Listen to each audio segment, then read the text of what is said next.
Rupa-rupanya kawan dia orang ni dah tersuluh sesuatu dekat atas tangki air tu.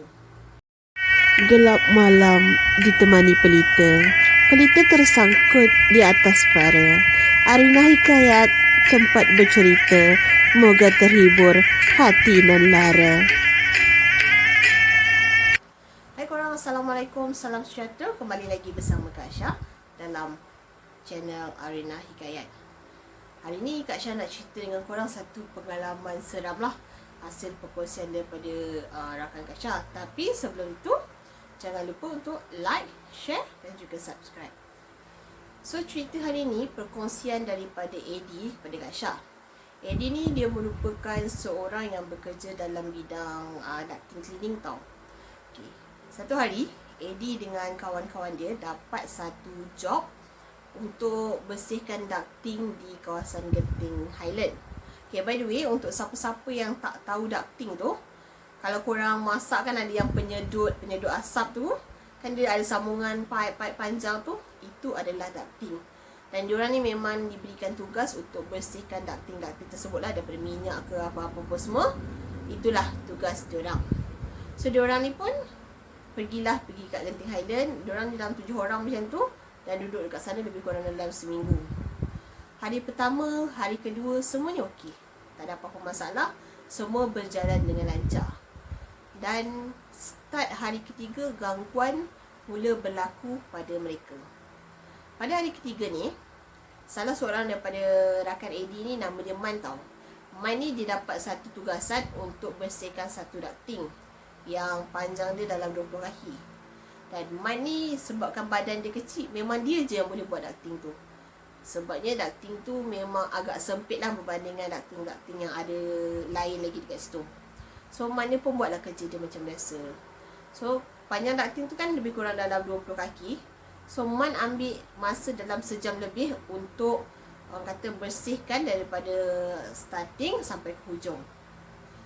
Dan pada masa Man tengah buat kerja dekat atas tu, Eddie dengan beberapa lagi rakan dia tengah duduk kat bawah tunggu Man ni settle buat kerja.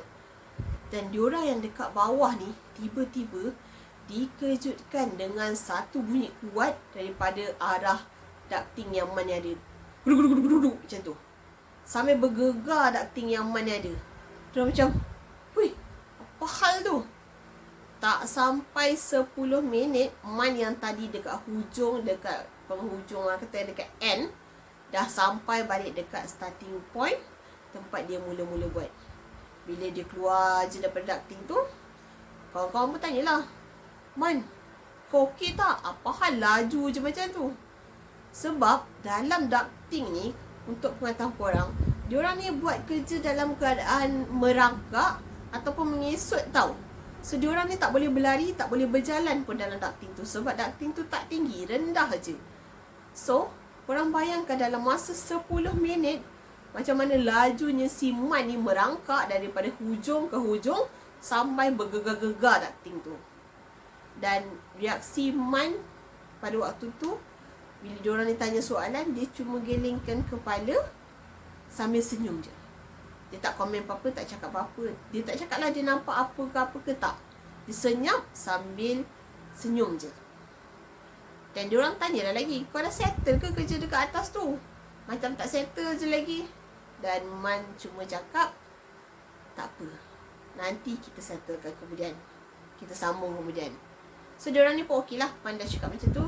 So diorang akan sambung kata kemudian lah. So diorang pun berangkat pergi ke orang kata diorang punya next task lah, dekat ducting yang seterusnya. Dekat ducting yang seterusnya ni, Eddie sendiri yang buatkan kerja. Dia sendiri yang orang kata bersihkan salah satu ducting yang ada kat situ lah.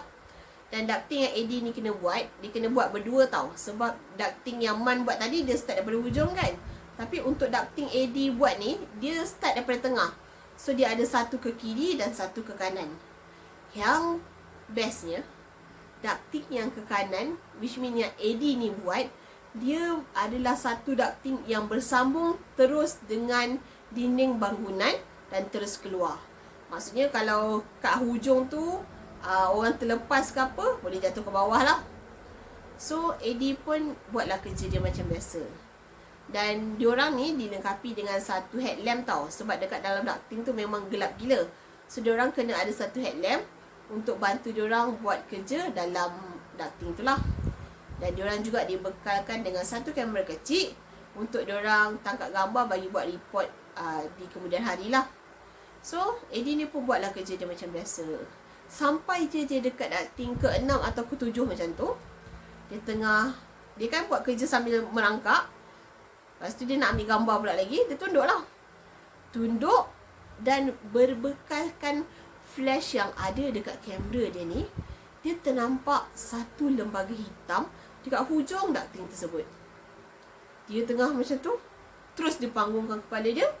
Macam, weh, apa tu? Dan bila dia dah naikkan kepala dia dah panggungkan kepala dia, dia tak nampak dah apa-apa dekat depan dia. So dia anggap benda tu macam, mungkin salah tengok ke, bayang-bayang ke apa ke. So dia abaikan je. Dia terus buat kerja dia macam biasa. Sampai je dia dekat ducting yang ke-17, sekali lagi dia melihat lembaga yang sama. Tapi kali ni bukan daripada dia punya lampu flash kamera tau. Tapi kali ni daripada dia punya lampu headlamp sendiri. Kali ni memang clear lah. Dia nampak benda tu dalam keadaan merangkak sambil rambut berjurai menutupi muka. Yalah, kalau kita merangkak kan rambut kita of course mengurai, tutup muka kan kalau rambut panjang. So macam itulah keadaan makhluk tu, macam nak merangkak menuju ke arah dia. Dia apa lagi kelang kabut lah, macam, apa aku nak buat ni? Dia macam nak undur ke, nak buat apa ke. Kalau nak undur, macam aku dah buat jauh ni, nak undur kan macam nak patah balik jauh. So dia pun bulatkan tekad dia. Dia rasa macam dia kuatkan juga semangat dia, sebab dia fikirkan sikit je lagi kerja dia dah nak siap.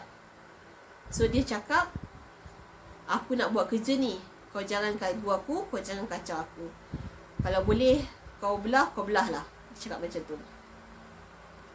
So bila dia cakap macam tu, makhluk yang kat depan dia tiba-tiba hilang.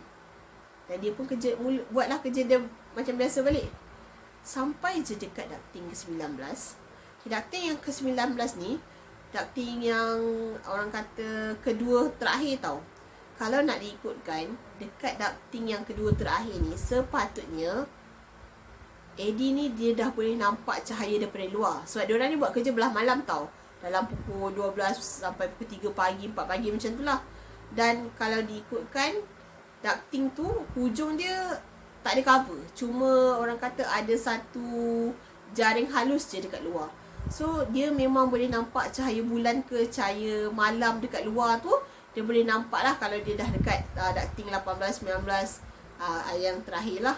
So dia, tapi dia kata time tu dia rasa keadaan tu masih lagi gelap. Dia rasa macam ducting tu hujung lagi, jauh lagi. Macam ada banyak lagi ducting yang dia tak siapkan. So dia nak melangkah lah untuk dia teruskan ke ducting yang seterusnya. Dan tiba-tiba dia terdengar ketukan yang kuat dari bawah ke arah ducting tu, sambil nama dia panggil. Macam tu. Dia punya supervisor dah ketuk-ketuk ducting tu sambil panggil nama dia. Eddie, kau dekat mana ni? Kau okey tak tu? Nanti dia cakap lah, aku dekat ducting 19 ni, tengah buat kerja sikit lagi ni. Lepas tu dia punya supervisor cakap, ducting 19? Dah, patah balik. Dia punya supervisor dia cakap macam tu. So dia pun patahlah balik, ikut kata supervisor dia kan. So bila dia turun-turun je, supervisor dia terus tanya, kau apa hal senyap tadi? Aku panggil 2-3 kali kau tak menyaut pun. Kau buat apa dekat atas tu? Lepas tu Eddie kata, aku tak ada buat apa-apa pun, aku buat kerja lah. Tapi aku tak dengar pun kau panggil aku. Sebenarnya supervisor Eddie ni dah panggil dia 2-3 kali sebelum dia sahut. Tapi dia tak dengar pun panggilan daripada dia punya supervisor tu. Dan menurut supervisor dia lagi, ducting yang ke-19 tu adalah ducting yang kedua terakhir dan dah berada di dalam dinding bangunan. Maksudnya ducting ke-19 dalam dinding. So So kalau dia langkah ke ducting yang seterusnya, which is ducting yang ke-20, ducting yang ke-20 tu dah menjulur keluar bangunan, dan ducting tu tak ada sebarang support, dan dia mungkin terjatuh daripada bangunan yang tinggi terus ke jurang. Yalah, kalau kat Genting Highland tu bangunan dia kan banyaknya kat tepi-tepi jurang, tepi-tepi gaung, tepi-tepi tebing. So dia mungkin akan jatuh ke dalam gaung yang ada dekat tepi bangunan tu. Nasib baik dia dipanggil oleh supervisor dia untuk patah balik, dan macam itulah. Dia tak nampak something yang terlalu mengerikan ataupun menakutkan, tapi gangguan yang dialami AD ni boleh menyebabkan dia meneruskan langkah dia dan seterusnya jatuh ke bawah akibat salah langkah. Namun, gangguan tu macam tak habis dekat situ. Keesokan harinya, AD dengan lagi beberapa orang rakan dia, which is diorang ni satu group ada 7 orang. Seorang supervisor dengan 6 orang staff. So diorang ni ditugaskan untuk bersihkan ducting, 3 ducting yang ada dekat rooftop bangunan tersebut. So diorang akan dipasangkanlah 2-2 untuk setiap satu ducting. So diorang pun pergilah buat ducting yang diorang tugaskan tu. Dan AD ni dia dapat satu ducting yang agak jauh daripada orang-orang lain. So kawan dia yang 4 lagi ni ataupun 2 ducting ni dapat yang dekat depan-depan tau. Dia dapat kedudukan dia agak jauh, dan dekat atas rooftop tu ada satu tangki air. Dan AD kena melalui bawah tangki air tu, lalu celah-celah paip, lalu kata dekat pagar-pagar untuk dia sampai ke tempat dia nak buat kerja tu lah, dekat ducting yang disebutkan tu lah. Dan memang dia merungut lah, nak sampai tu pun ambil masa beberapa minit untuk dia sampai dekat ducting dia sebelum dia boleh start kerja dia. Dan kawan-kawan dia dah boleh start sebab dia orang kat situ je, tak pergi mana-mana pun. Namun dia perlu ambil masa beberapa minit untuk dia sampai ke ducting dia, baru dia boleh start kerja lah. So bila dia dah sampai, dah set up barang, dia dengan partner dia pun buat kerja macam biasa. Sampai je dia dekat tengah-tengah ducting tu, tiba-tiba dia terdengar laungan daripada atas. Sebab dekat rooftop ni dia macam ke bawah sikit tau. So dia akan dengar laungan daripada atas. So dia dengar, "Oi, korang kat mana tu?" Lepas tu dia dengan kawan dia macam, cepat gila diorang ni kan. Takkan dah siap dah, kita orang kat sini baru setengah, diorang dah siap. Tapi dia balas dah juga. Dia kata, kita orang kat tengah ni, belum habis lagi, baru setengah. Namun apa yang AD ni reply, tak ada dapat sambutan daripada luar. Macam senyap je. Dia cakap tu macam dia cakap sorang-sorang, tak ada orang respon. Tapi dia anggap kan kawan-kawan dia ada kat atas tu tengah buat apa, so dia biarkan je lah. Dia teruskan kerja dia macam biasa. Sampai dia dekat hujung dan nak settle kerja, tiba-tiba sekali lagi dia dengar laungan yang sama. "Oi, korang dekat mana tu? Kita orang dah dekat hujung ni, dah nak siap dah, kejap lagi patah balik lah ni." Dan macam yang tadi juga, balasan daripada AD ni tak ada respon daripada orang yang dekat luar ataupun orang yang dekat atas ni. Tak ada sebarang respon. Tapi disebabkan diorang dah settlekan kerja diorang pun cepat-cepat kemas dan cepat-cepat patah balik. Bila AD dengan partner dia ni keluar je daripada ducting yang diorang buat tadi, yang diorang bersihkan tadi tu, diorang tinjau kat luar, diorang dapati tak ada orang pun dekat luar tu. Maksudnya kawan-kawan yang dia rasa panggil diorang, laung dia orang tadi ni, tak ada seorang pun dekat situ, tak ada orang pun dekat atas tu. Diorang ingat-ingat keluar tu adalah kawan yang isap rokok ke, tengah lepak-lepak sembang-sembang ke. Tak ada seorang pun yang ada lagi dekat situ. Diorang dah pandang sesama diorang macam sambil senyap lah. Tiba-tiba daripada kejauhan diorang nampak lah member-member diorang meriah-meriah baru nak menuju ke arah diorang. So diorang tanyalah, "Korang lawan kita orang ke tadi kat bawah tu?" Member dia macam, "Tak adalah, kita orang pun baru settle kerja kita orang ni, baru siap, baru nak pergi kat korang." So dia ni terdiam lah. AD dengan kawan dia terdiam sebab dia pun tak tahu siapa yang sebenarnya panggil dia orang tadi, siapa sebenarnya yang laung dia orang tadi. Tapi dia orang abaikan je lah. Dan dia orang tengah lepak-lepak kat situ, penat buat kerja kan, lepak kejap, borak sambil smoking apa semua. Dan pada masa tu, diorang ni kan semua dibekalkan dengan seorang satu headlamp kan.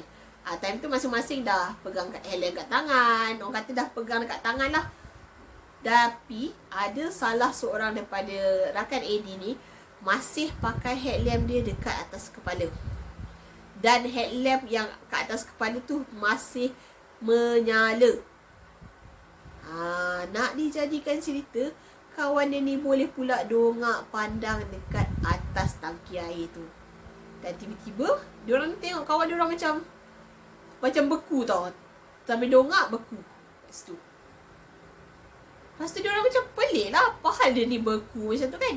So diorang lima-lima ni pergi jugalah dongak ke atas tangki air tu. Dongak je, barulah diorang nampak apa benda yang kawan diorang disuluh. Rupa-rupanya kawan diorang ni dah tersuluh sesuatu dekat atas tangki air tu. Apa yang diorang nampak pada masa tu adalah satu lembaga berbaju putih, berambut panjang. Yang Eddie cakap, Cik Puan lah agaknya kot. Tersuluh dan diorang nampak lah lembaga yang sama, baju putih, rambut panjang, sambil pandang diorang. Lembaga tu tengah tengok diorang macam tu. Diorang apatah lagi dah nampak benda macam tu, kelang kelibut semua lagi, tak cukup tanah. Masing-masing lari entah ke mana. Orang kata kan dah tak ingat arah dah. Yang tadi rasa payah sangat nak lalu bawah orang kata apa? Bawah paip lah, lalu tepi pagar lah apa, rasa tadi semua susah. Diorang dah rempuh je. Diorang punya peralatan, diorang punya barang-barang semua diorang tinggalkan kat atas tu. Diorang lari turun terus daripada rooftop tersebut. Dan tengah nak turun tu, nak pergi dekat lift, tekan-tekan lift pula tak nak terbuka. Diorang tak fikir apa dah, tak fikir penat, tak fikir apa, terus turun menggunakan tangga. Turun daripada tangga, keluar dari situ, terserempak dengan diorang punya supervisor. So supervisor dia tanyalah, korang ni daripada mana ni? Kenapa dah dekat bawah? Barang-barang mana barang-barang? So salah seorang daripada diorang ni respon. Dia cuma cakap, kalau kau nak, kau pergilah ambil sendiri dekat atas. Tapi sebab supervisor dia ni dah lama, dah tahu, dah masak dengan benda-benda macam tu, so dia decide untuk ambil barang-barang tu selepas azan subuh. Yelah, diorang ni kan buat kerja belah-belah malam kan. So kejadian tu mungkin berlaku dalam pukul 3 pagi macam tu. So diorang decide untuk tunggu azan subuh, baru diorang pergi kutip semua barang-barang peralatan diorang yang ditinggalkan dekat atas tu. Dan keesokan harinya, beberapa orang daripada diorang demam. Akibat terkejut lah nampak benda-benda macam tu kan. Dan agak-agaknya kalau benda tu berlaku dekat korang, apa reaksi korang? Macam mana keadaan korang time tu? Kak Syah kan, kalau agak-agak macam tu, tak tahulah, silap hari bulan tak sempat lagi dah, pengsan juga dekat situ kan. Wallahualam, minta dijauhkan lah kan. Risau juga ni. So harap korang terhibur lah dengan cerita yang Kak Syah sampaikan. Cerita ni orang kata cerita sampai-sampaian daripada rakan Kak Syah. So harap korang terhibur, dan kita jumpa di video akan datang. Jangan lupa untuk like, share dan subscribe.